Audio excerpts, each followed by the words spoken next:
दुबईत अडकलेल्या नागरिकांना मदतीचा आता हात देण्यात येणार आहे। महत्त्वाची बातमी एकनाथ शिंदेंकडून विशेष विमानांची व्यवस्था करण्यात येते। फुजेरा एअरपोर्टवरून 2 विमानं टेक ऑफ घेणार आहेत आणि संध्याकाळी 164 प्रवासी मायदेशात परत येणार आहेत। पुण्यामधल्या 84 विद्यार्थ्यांचा सुद्धा यामध्ये समावेश आहे। ठाणे, मुरबाड, अहिल्यानगर अशा भागातल्या इतर नागरिकांचा सुद्धा यामध्ये समावेश आहे। कालही आपण पाहिलं सातत्यानं उपमुख्यमंत्री एकनाथ शिंदे हे सगळ्यांची विचारपूस करतात जे सध्या दुबईमध्ये अडकलेले आहेत आणि त्यांना मायदेशी कसं आणायचं या संदर्भातली तजवीज होत होती। तर फुजेरा एअरपोर्टवरून 2 विमानं आज टेक ऑफ घेणार आहेत। संध्याकाळी 164 प्रवासी मायदेशी परत येणार आहेत आणि यामध्ये पुण्यामध्ये 84 विद्यार्थ्यांचा सुद्धा समावेश आहे।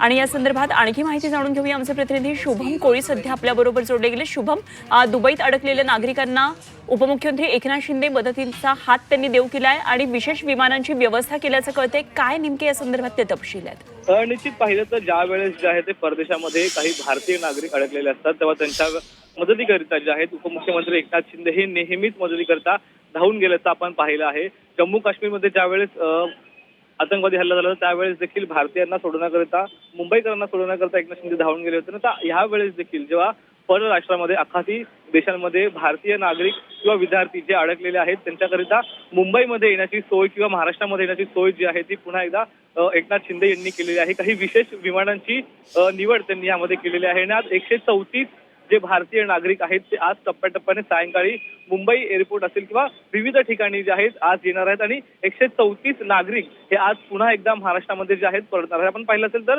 ज्या काही युद्ध स्थिती निर्माण झालेली आहे त्यामुळे मोठ्या प्रमाणामध्ये हवाई क्षेत्र जे आहे त्यामुळे त्याच्यामध्ये बंदी जी आहे ती आलेली आहे आणि त्याचमुळे एक मोठा निर्णय घेऊन एकनाथ शिंदे जे आहेत तब्बल 134 नागरिकांना, भारतीय नागरिकांना जे आहेत पुन्हा एकदा आज भारतामध्ये आणण्यात येणार आहे। ठीक, शुभम, धन्यवाद दिलेल्या या सगळ्या सविस्तर माहितीसाठी। शुभम कोळी आमचे प्रतिनिधी आपल्याबरोबर होते।